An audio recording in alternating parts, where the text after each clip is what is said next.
नमस्कार, बहुत बहुत स्वागत आप सभी का। आप देख रहे हैं हकीकत क्या है। मैं हूं सौरभ शर्मा। पिछले करीब 3 घंटे से प्रधानमंत्री नरेंद्र मोदी अपने मंत्रिमंडल के साथ बैठक कर रहे हैं। कुछ खास मंत्री इस मीटिंग में प्रेजेंटेशन भी दे रहे हैं और आखिर में प्रधानमंत्री को अपना फैसला सुनाना है। आने वाले कुछ महीनों में बहुत बड़े बड़े फैसले होने वाले हैं और ये फैसले इतने बड़े होंगे, इसका अंदाजा विपक्ष लगा नहीं सकता और राहुल गांधी सोच नहीं सकते। नरेंद्र मोदी की तैयारी पूरी है। आज की मीटिंग में इसकी पहली ब्रीफिंग दी जा रही है। भारत के एक बहुत बड़े इलेक्शन एक्सपर्ट ने एक सही अंदाजा लगाया है और बहुत कैलकुलेट करके अंदाजा लगाया है कि अगले 20 साल तक नरेंद्र मोदी की पार्टी को हरा पाना नामुमकिन सा है और राहुल गांधी की हताशा की असली वजह यही है। यह भविष्यवाणी राहुल गांधी की पार्टी के ज्यादातर नेताओं को भी सही लग रही है। नरेंद्र मोदी कहते हैं नरेंद्र मोदी विदेश चले जाते हैं। नरेंद्र मोदी से कह रहे हैं नरेंद्र मोदी ने खत्म कर दी। नरेंद्र मोदी आपसे कह रहे हैं, नरेंद्र मोदी से कह रहा हूं, नरेंद्र मोदी उधर देखते हैं नहीं करते हैं। नरेंद्र मोदी उसे रोक नहीं रहा है। तो नरेंद्र मोदी उल्टी सीधी बातें करते हैं। नरेंद्र मोदी 24 घंटे नरेंद्र मोदी ने हिंदुस्तान को बेचा है। नरेंद्र मोदी ने अमेरिका से सौदा किया है। नरेंद्र मोदी की राजनीति, नरेंद्र मोदी की इकोनॉमिक पॉलिसी, नरेंद्र मोदी आपसे कहते हैं मोदी जी ने क्या किया। नरेंद्र मोदी ने फेंक दिया। नरेंद्र मोदी क्या कहता है। नरेंद्र मोदी और हिंदुस्तान की सरकार आपको नहीं बचा पाई। नरेंद्र मोदी कहेगा, नरेंद्र मोदी रोएगा। नरेंद्र मोदी की फंडिंग, नरेंद्र मोदी की बात करेंगे। मोदी जी जा रहे हैं, मोदी जी का वीडियो देखा नहीं देखा। तो नरेंद्र मोदी घुसे।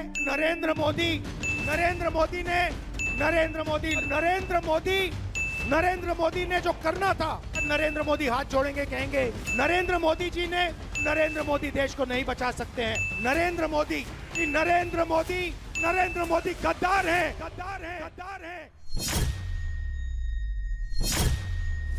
48 घंटे में 55 बार राहुल ने मोदी का नाम लिया बारंबार। क्या इसलिए क्योंकि राहुल नरेंद्र मोदी से हार रहे, हर बार लगातार। 48 घंटे में राहुल की 82 मिनट वाली स्पीच, 55 बार मोदी वाली स्क्रिप्ट। क्या ये है मोदी के हाथों चुनाव दर चुनाव हार की खीर। नरेंद्र मोदी को लेकर राहुल के मन में इतनी खटास। क्या ये है देश की सियासत में रेलेवेंट बने रहने की छपास। गद्दार कहोगे, नरेंद्र मोदी गद्दार है।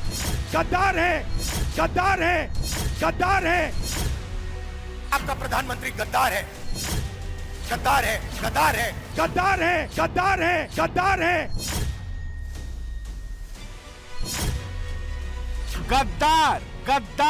गद्दार। कांग्रेस की टाइमलाइन पर गद्दार, कांग्रेस के नेताओं की टाइमलाइन पर गद्दार, कांग्रेस के छोटे से छोटे हैंडल से लेकर बड़े से बड़े हैंडल तक गद्दार। नरेंद्र मोदी पर अचानक राहुल और उनकी पार्टी ने क्यों कर दिया है ओछी राजनीतिक भाषा वाला तीखा प्रहार। नरेंद्र मोदी से राहुल गांधी को इतनी नफरत क्यों है। राहुल को नरेंद्र मोदी फूटी आंखों सुहाते क्यों नहीं है। बतौर प्रधानमंत्री नरेंद्र मोदी के 12 साल बेमिसाल। मोदी के सामने नहीं गल रही राहुल की सियासी दाल। क्या इसीलिए राहुल रिपीट मोड में बोल रहे गद्दार। क्या इसीलिए राहुल रिपीट मोड में जप रहे हैं 12 साल। पिछले 12 साल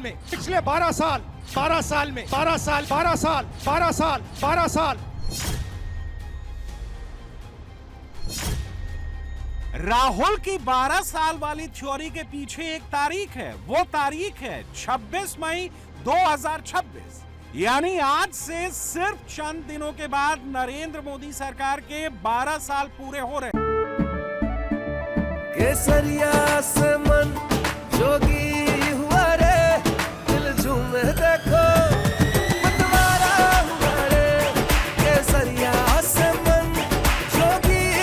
हर पल मनाओ केसरी त्योहार। विमल, बोलो जुबान केसरी। मोदी ने प्रधानमंत्री के तौर पर पहली बार 26 मई 2014 को शपथ ली थी। इन 12 सालों में मोदी को बार बार लगातार हिंदुस्तान की चुनावी पिच पर जीत की मिठास मिलती रही है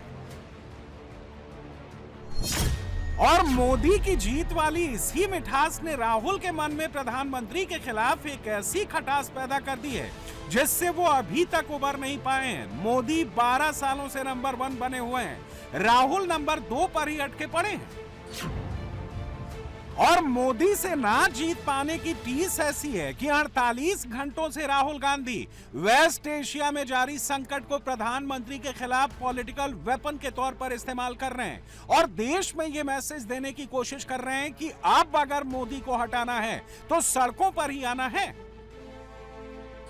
राहुल और मोदी में यही फर्क है। मोदी 5 देशों की विदेश यात्रा से वापस लौटते ही काम पर लग जाते हैं। युद्ध काल में देश की अर्थव्यवस्था पटरी पर दौड़ती रहे, पेट्रोल डीजल गैस की कहीं कोई किल्लत ना हो, सब कुछ स्मूथ चलता रहे।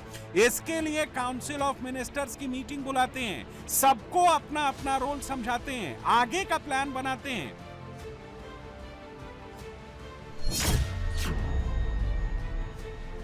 दूसरी तरफ राहुल क्या करते हैं? राहुल मोदी रोएगा, मोदी हाथ जोड़ेगा, ऐसी स्क्रिप्ट पढ़ते हैं।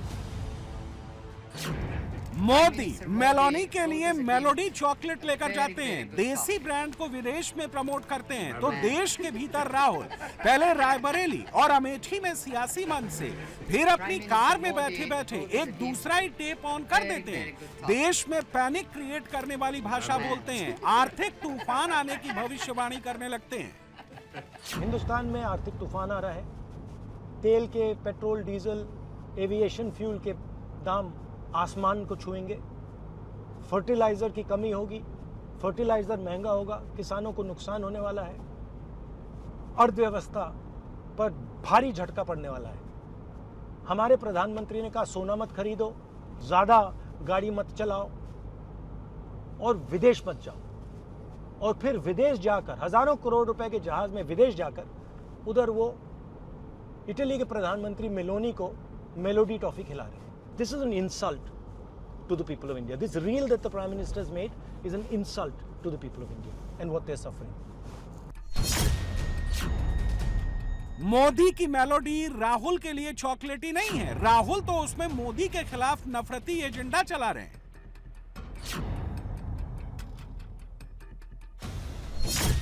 कांग्रेस का इकोसिस्टम, राहुल के हैंडल्स अब पब्लिकली गाली गलौच वाली भाषा में विवादित पोस्टर्स घुमा रहे हैं जिन पर लिखे शब्द ऐसे हैं जिन्हें बोला तक नहीं जा सकता।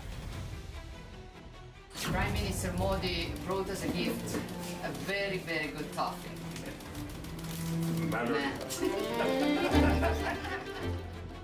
नरेंद्र मोदी के खिलाफ, मोदी की विदेश यात्रा के खिलाफ राहुल की यह खटास शुद्ध रूप से पॉलिटिकल है और कुछ नहीं।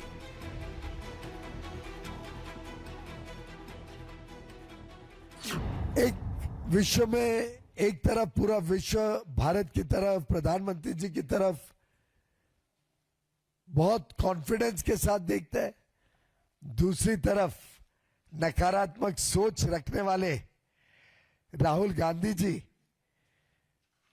अपने स्वभाव का परिचय, अपने चरित्र का परिचय अपने शब्दों में, अपने भाषणों में बार बार दे रहे हैं। यह अलग बात है कि भारत की जनता उनको एक के बाद एक ठुकराती है, एक के बाद एक वो चुनाव में हारते हैं।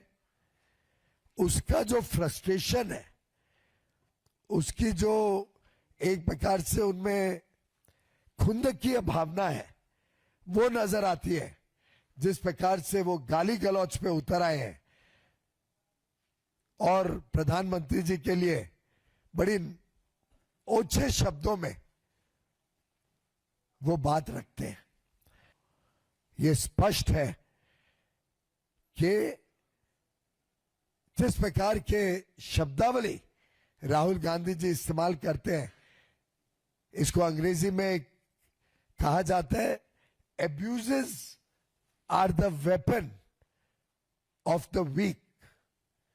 स्पष्ट रूप से अब देश देख रहा है राहुल गांधी जी की, गांधी परिवार की कमजोरियां, कांग्रेस पार्टी की विफलता और प्रधानमंत्री मोदी जी के नेतृत्व में विश्व के सबसे तेज गति से बढ़ती हुई अर्थव्यवस्था, भारत का विश्व पटल पर सम्मान। ये घटिया मानसिकता का प्रतीक है। देश के प्रधानमंत्री जिनको पूरी दुनिया सम्मानित कर रही है, अनेकों देशों के सर्वोच्च सम्मान उनको मिले हैं और उनको वो कहते हैं कि ये जन भारत को मिले हैं, 140 करोड़ भारतवासियों को। ऐसे में उनके प्रति असम्मानजनक शब्दों का उपयोग जो कर रहे हैं उनको जनता कभी माफ नहीं करेगी। ऐसी भाषा राजनीतिक प्रतिद्वंदिता हो सकती है, लेकिन कभी किसी को बोलना नहीं चाहिए। पूरी दुनिया उनके नेतृत्व को सराह रही है और देश उनके साथ खड़ा हुआ है, लेकिन जो लगातार पराजित होते हैं वो बौखला के इस तरह के आरोप लगाते हैं। वैसे जो राहुल गांधी, जो कांग्रेस पार्टी मोदी की विदेश यात्रा पर इतना हाय तौबा मचा रही है, वो खुद यूपीए सरकार का एक सच नहीं बता रही है। राहुल ने आरोप लगाया कि मोदी देश को मुसीबत में डालकर हजारों करोड़ रुपए के प्लेन में बैठकर विदेश यात्रा पर चले गए। मगर राहुल ने साल 2008 का सच नहीं बताया। यूपीए 1 के टाइम में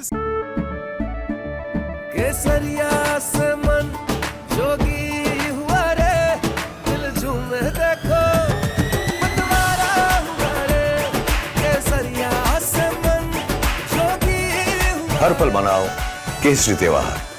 विमल, बोलो जुबान केसरी। साल 2008 भारतीय अर्थव्यवस्था के लिए बेहद चुनौतीपूर्ण समय था, क्योंकि ग्लोबल फाइनेंशियल क्राइसिस की वजह से भारत की जीडीपी ग्रोथ लगभग 9% से गिरकर 6.7% तक पहुंच गई थी।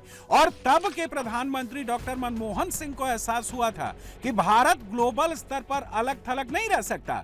इसलिए उन्होंने भारत को जोर शोर से प्रमोट यानी हार्ड सेल करने का फैसला किया, ताकि विदेशी निवेश आकर्षित किया जा सके। तब मनमोहन सिंह ने 1 साल से भी कम समय में अपनी विदेश यात्राओं पर लगभग 100 करोड़ रुपए खर्च किए थे। ये जो लिस्ट आप देख रहे हैं, ये मनमोहन सिंह की उन्हीं विदेश यात्राओं से संबंधित है जिनमें 100 करोड़ रुपए का खर्च हुआ था। तो क्या राहुल के मुताबिक उस वक्त मनमोहन सिंह भी जनता के पैसे को बर्बाद कर रहे थे, या फिर देश को मुसीबत से बचाने की कोशिश कर रहे थे? नरेंद्र मोदी ने भी तो यही किया। मोदी 5 देशों की विदेश यात्रा पर घूमने नहीं गए थे, देश के लिए एलपीजी स्ट्रेटेजिक पेट्रोलियम रिजर्व्स की व्यवस्था करने गए थे, और मोदी उसमें कामयाब होकर लौटे हैं। राहुल शायद मोदी के इस कामयाबी से भी इस वक्त जल रहे हैं। माननीय प्रधानमंत्री जी ने आज के बड़े ही टर्मोइल के वातावरण में, जहां बड़ी अनिश्चितता है पूरे विश्व में, अलग अलग देश युद्ध से घिरे हुए हैं, स्ट्रेट ऑफ हॉर्मुज बंद होने के वजह से बहुत सारी अंतर्राष्ट्रीय चुनौतियों से विश्व गुजर रहा है। 5 देश, 5 दिन, लेकिन एक स्पष्ट संदेश, भारत विश्व पटल पर बड़ी मजबूती के साथ आज खड़ा है। राहुल जिस वक्त मोदी पर गद्दार वाला अटैक कर रहे थे, मोदी के खिलाफ पब्लिक को सड़कों पर उतरने का आइडिया दे रहे थे, नरेंद्र मोदी उस वक्त दिल्ली में सारे मंत्रियों के साथ आने वाले दिनों के प्लान पर काम कर रहे थे। राहुल के आरोपों की परवाह किए बगैर संभावित खतरों से निपटने का समाधान ढूंढ रहे थे। मोदी और राहुल में यही फर्क है। राहुल लोगों को उकसाते हैं, मोदी समाधान बताते हैं, फ्यूचर प्लान बनाते हैं, तभी तो हर बार मोदी चुनकर आते हैं। राहुल इसीलिए मोदी से इतनी नफरत करते हैं, मोदी के खिलाफ जहर उगलते हैं। दिल की बात जुबान पे उनकी आती है। वो चाहते हैं कि हमेशा नेता प्रतिपक्ष के रूप में वो आगाह करते देश को, देशवासियों को। देश किस दिशा में जा रहा है कोई नहीं जानता, किस दिशा में जाएगा किसी को नहीं मालूम है। इतना बड़ा खतरा पैदा हो गया है।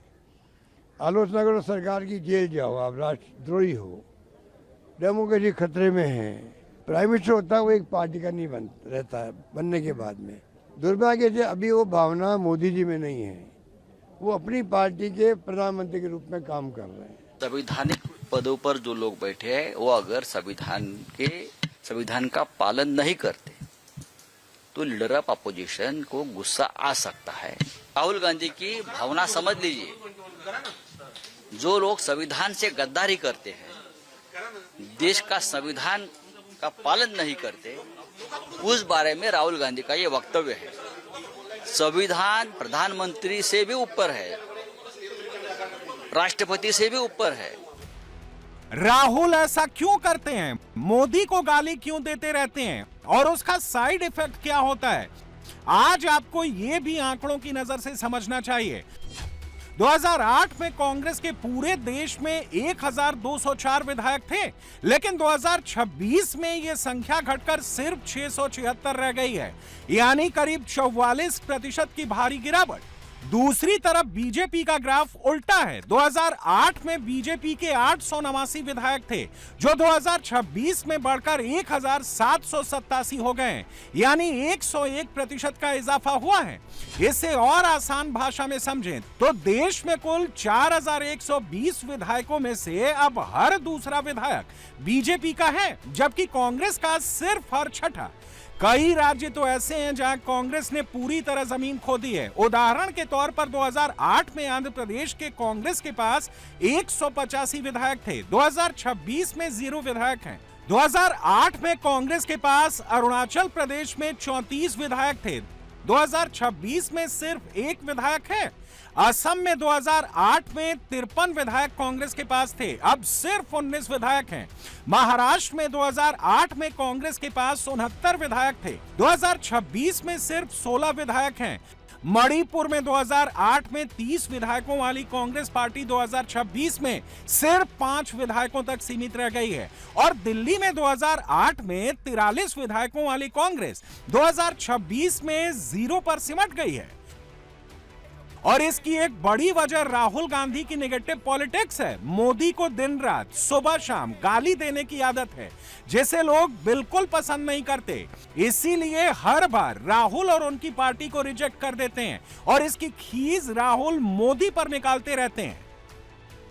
राहुल गांधी की जमीन पैर के तले खिसक चुकी है देश के अंदर, और अब वो कांग्रेस रहा नहीं जो कांग्रेस आजादी के समय था। और मोदी जी को जितना गाली इनकी मां ने कहा, हत्यारा कहा, खून का सौदागर कहा, इन लोगों ने क्या नहीं कहा, नाली का कीड़ा कहा, जितनी गालियां देंगे देश की जनता नरेंद्र मोदी जी को उतना अधिक प्यार करेगा, क्योंकि नरेंद्र मोदी जी देश के लिए जीते हैं, देश के लिए मरते हैं।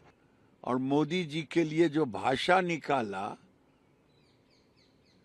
वो भाषा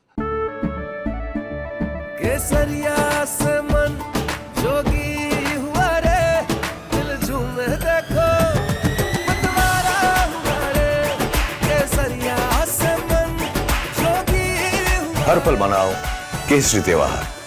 विमल, बोलो जुबान केसरी। कोई एलओपी का नहीं हो सकता।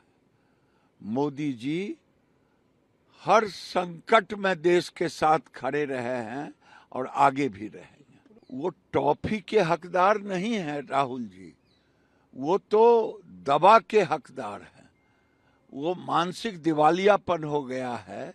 हमारे यहाँ बिहार में कहता है किसी का कि रांची में कांके है, वहां ले जाओ, और यहाँ इनको आगरा ले जाने की जरूरत है।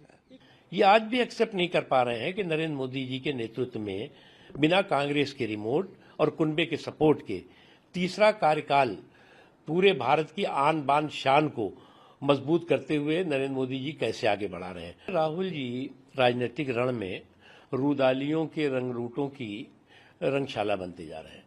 और राहुल गांधी अगर राजनीतिक रण में रुदाली रंग रूटों की रंगशाला बनेंगे तो इसी तरह की बकवास बहादुरी दिखाई पड़ेगी। और इस तरह के जो लश्कर लफाजी की लंपट लावी है, उसको लगता है कि इस तरह का माहौल बना करके, इस तरह से देश के बारे में भ्रम पैदा करके, देश को जो है वो बदनाम करके कोई वो फ़ायदा कर उठा पाएंगे। इनका ये एक रिवाज और मिजाज बन गया है।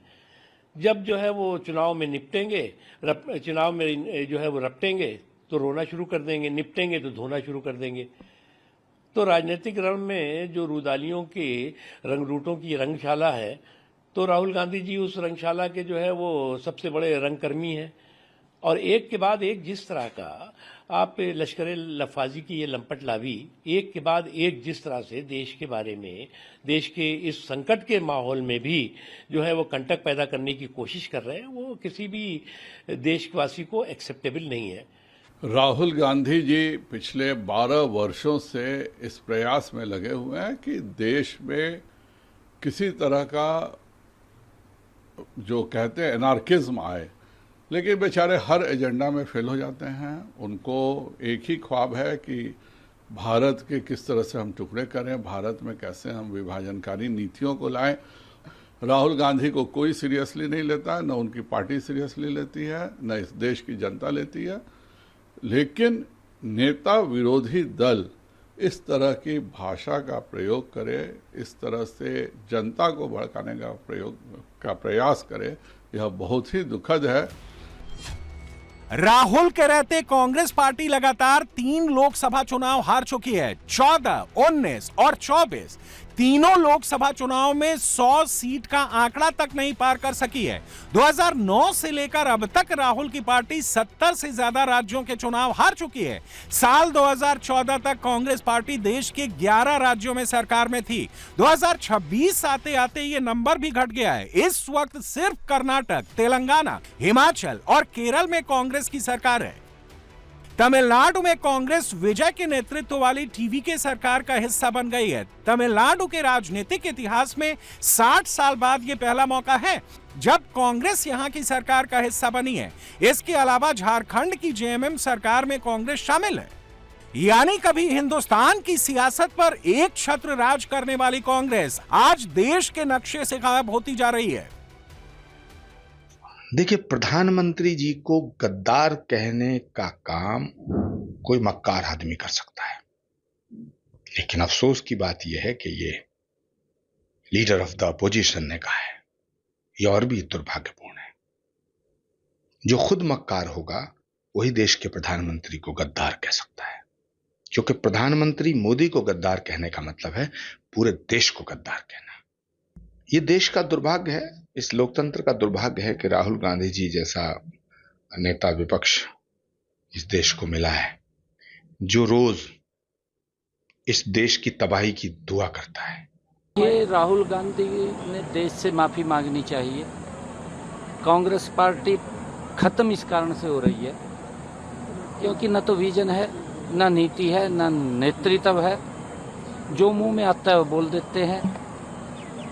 का इम्पैक्ट उसके ऊपर पड़ने वाला है। देश के यशस्वी प्रधानमंत्री लगातार के आज तक के इतिहास में नहीं है। आज तक के इतिहास में कोई भी नेता लगातार चाहे मुख्यमंत्री के रूप में रहा हो, चाहे प्रधानमंत्री के रूप में रहा हो, ऐसे व्यक्तित्व के खिलाफ उंगली उठाना वो देश के खिलाफ उंगली उठाना है। इसको देश से माफी मांगनी चाहिए, अपने शब्द वापस लेने चाहिए, नहीं तो कांग्रेस जो बची खुची है उसका भी नाश हो जाएगा। दूसरी तरफ नरेंद्र मोदी हैं जो लगातार चुनाव जीतते जा रहे हैं। मोदी पहले गैर कांग्रेसी नेता हैं जिन्होंने लगातार 3 लोकसभा चुनाव जीते और तीनों ही बार प्रधानमंत्री बने, और मोदी आगे भी इसी रफ्तार से चुनाव जीतते जाएंगे। राहुल हारते जाएंगे। इनकम्बेंट गवर्नमेंट है, अपोजिशन या चैलेंजर का जो फ्यूचर है वो इनकम्बेंट गवर्नमेंट के परफॉर्मेंस पे खुद का भी डिपेंड है और उनका भी डिपेंड है। तो यदि इतना बड़ा मैंडेट मिलने के बाद एक्सपेक्टेशन भी बढ़ गई बीजेपी के प्रति, तो यदि बीजेपी और एनडीए जहाँ पर है उसको तो सुपर परफॉर्म करना पड़ेगा। अब तो बिहार में भी बीजेपी की सरकार हो गई, अब तो आप ये नहीं कह सकते कि एनडीए की सरकार है। तो जब तक ये परफॉर्मेंस इनका वीक या पुअर नहीं होगा तब तक ये जीतते रहेंगे और वो हारते रहेंगे। देखिए पहले तो लगातार 77 तक कांग्रेस ने रूल किया, 52 से ही बात कर लीजिए, 52 to 77, राइट, 25 ईयर्स रफली। उसके बाद फिर दिक्कतें आई, तो एक 20 साल का जो हम एक जनरेशन कहते थे पुराने ज़माने में, तो एक 20 साल का ये पीरियड तो रहने वाला, क्योंकि कांग्रेस के साथ दिक्कत ये है कि उसके साथ वो लेगेसी इशू भी चलते हैं ना, मिस गवर्नेंस के, तो वो तो रहने वाला है। तो अब 15 हो जाएंगे, 29 की बात कर लें तो 5 साल मुझे लगता है कि कम से कम, और वो पूरे देश को ये मनवाना उतना समय लगेगा। और एट द सेम टाइम जो ऊपर जाता है वो थोड़ा नीचे भी आता है बाद में। जब आप हाइट पे पहुंच चुके हो तो बीजेपी को भी वो एक्सपेक्टेशन, जैसे मैंने कहा, वो भी उसी राइज हो गई है। आपके लैंडमास राइज से एक्सपेक्टेशन राइज भी हो गई है, तो वो फर्क है। यानी इन चर्चाओं का शुरू होना कि 29 भी मोदी ही जीतेंगे, अगले 20 सालों तक मोदी को टक्कर देने वाला दूर दूर तक कोई नहीं है। राहुल का 2 दशक तक पीएम की कुर्सी तक पहुंचने का कोई चांस नहीं है। यह अपने आप में संकेत है कि मोदी बहुत आगे निकल चुके हैं, राहुल बहुत पीछे छूट चुके हैं। चीन से एक बहुत बड़ी खबर आ रही है और यह खबर ट्रंप को बहुत परेशान कर रही है। डोनाल्ड ट्रंप के 2 दुश्मन हाथ मिला रहे हैं। शी जिनपिंग ने कह दिया कि हम दोनों भाई हैं और यह भाईचारा कायम रहेगा। ईरान ने भी एक दोस्ती पाकिस्तान से शुरू की है।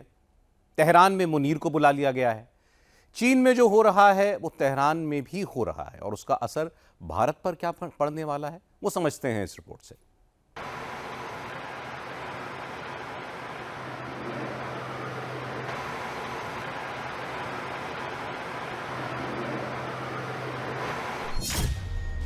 बीजिंग से लौटते ही पुतिन ने नाटो पर कर दी चढ़ाई, ब्लैक सी में टेंशन हाई।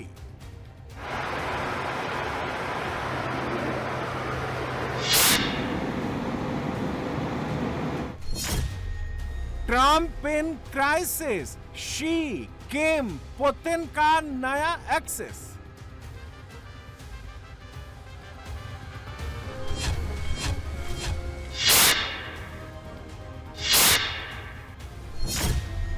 ट्रंप एकदम अकेले पड़े, पुतिन जिनपिंग किम मिले।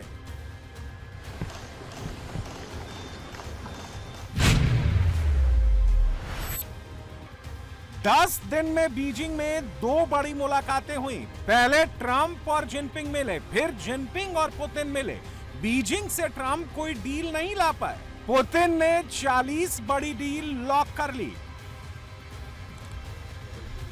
बीजिंग से लौटने के बाद ट्रंप की हिम्मत नहीं हुई कि वो एक बम तेहरान पर गिरा दें।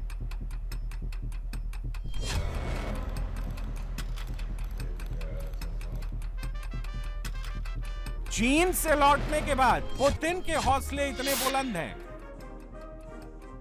कि उन्होंने ब्लैक सी में नाटो पर हमला बोल दिया। काला सागर में ब्रिटेन का जासूसी विमान RC-135 river joint normal mission पर था। तभी रूस के सुखोई 35 और सुखोई 27 ने उसे ग्रिप में ले लिया। पुतिन का सुखोई 35 हाहाकारी गर्जना करते हुए नाटो विमान के इतने पास से गुजरा कि उसका इमरजेंसी सिस्टम अपने आप एक्टिवेट हो गया। दूसरे रूसी फाइटर जेट सुखोई 27 ने ब्रिटिश विमान की नाक के ठीक सामने 6 बार तेज रफ्तार में चक्कर लगाए। काला सागर की इस लड़ाई में एक वक्त ऐसा भी आया जब रूसी फाइटर जेट सिर्फ 6 मीटर से गुजरे। यही न्यू वर्ल्ड ऑर्डर है जो बीजिंग से तय हो रहा है। अमेरिका साइडलाइन हो रहा है, चीन सेंटर में आ रहा है। 2 ब्रदर्स चीन और रूस अमेरिका के दबदबे वाली यूनिपोलर दुनिया को चैलेंज कर रहे हैं, मल्टीपोलर यानी बहुध्रुवीय व्यवस्था बना रहे हैं। इस व्यवस्था में अमेरिका की मर्जी से एक तरफा सैंक्शंस किसी देश पर नहीं लादे जाएं। दूसरे देशों के एसेट सीज किए जाने का विरोध हो, न्यायपूर्ण और बेहतर वैश्विक व्यवस्था बनाई जाए, दुनिया की विविध संस्कृतियों और सोच का सम्मान हो, सभी मिलकर काम करें, हर देश की सुरक्षा को महत्व मिले। दुनिया को सुरक्षा गारंटी ट्रंप के चरणों में लौटने से नहीं मिलेगी, यह ताकत के दम पर मिलेगी। यह ताकत पुतिन के पास है, जिसे वो खुलकर दुनिया को दिखा रहे हैं। वही हैं जो हथियारों की होड़ में, सैन्य शक्ति में अमेरिका को टक्कर दे सकते हैं। लड़ाई परमाणु की हो या मिसाइल फायर पावर की, पुतिन ही सबसे बड़े खिलाड़ी हैं, ट्रंप सबसे बड़े अनाड़ी हैं। ईरान युद्ध में यह साबित हो चुका है। अमेरिका का जंगल राज वाला कानून अब नहीं चलेगा। अब new world order two brothers तय करेंगे। ट्रंप ने इस साल तेल लेने के लिए एक चुने हुए राष्ट्रपति को कैदियों की तरह उठवा लिया। एक देश के सुप्रीम लीडर समेत 60 बड़े अफसरों को मरवा दिया। पहली बार बीजिंग से पुतिन और जिनपिंग ने इतना खुलकर ट्रंप पर हमला बोला। अमेरिका की दादागिरी वाली नीतियां वैश्विक स्थिरता के लिए खतरा हैं। ये बात पुतिन और जिनपिंग ने खुलकर बता दी है। चीन और रूस के बीच 40 समझौते हुए हैं। तेल और गैस की डील अब डॉलर में दोनों देश नहीं करेंगे, भुगतान रूबल और युआन में होगा।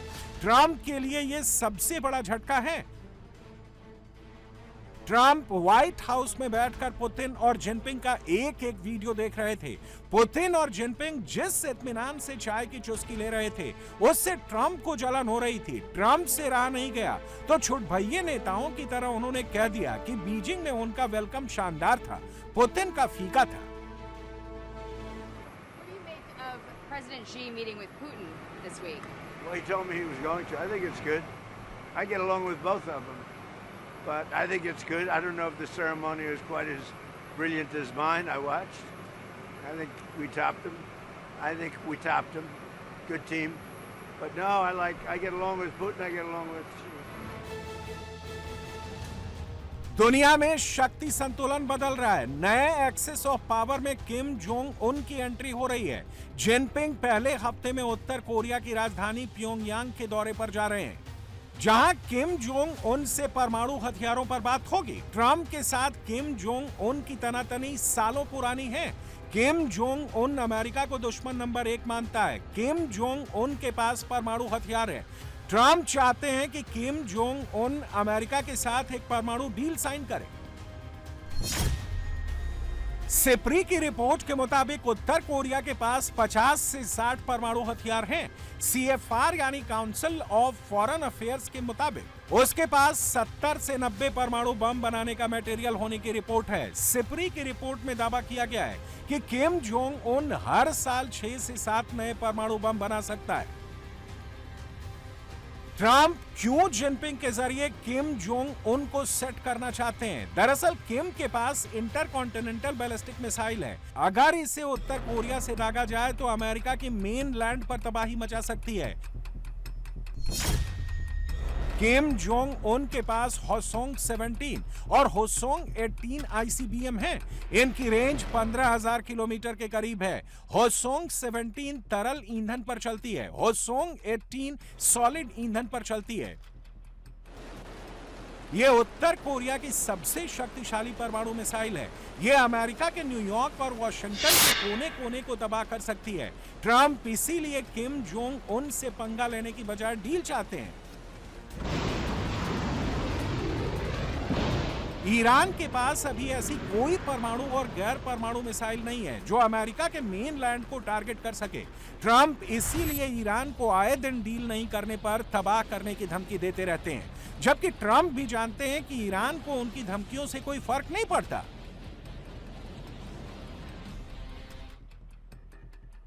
ईरान ने हॉर्मुज पर कंट्रोल करने के लिए एक अथॉरिटी बना दी है। इसका नाम पर्सियन गल्फ अथॉरिटी है। यह पूरब में यूएई के फुजारा बंदरगाह से ईरान के एक मुबारक और पश्चिम में ईरान के कासेम आइलैंड से यूएई के अल क्वावेन तक कंट्रोल करेगी। हॉर्मुज़ से वही जहाज जा पाएगा जो ईरान की शर्तों को मानेगा। फिर भी ट्रंप एक ही बात 2 महीने से बोल रहे हैं, वो जब चाहें तब हॉर्मुज़ खुलवा सकते हैं। We'd have to open the strait. That would open immediately. So we're going to give this one shot. I'm in no hurry. You never think, oh, the midterms, I'm in a hurry. I'm in no hurry. Ideally, I'd like to see few people killed as opposed to a lot. We can do it either way, but I'd like to see few people killed.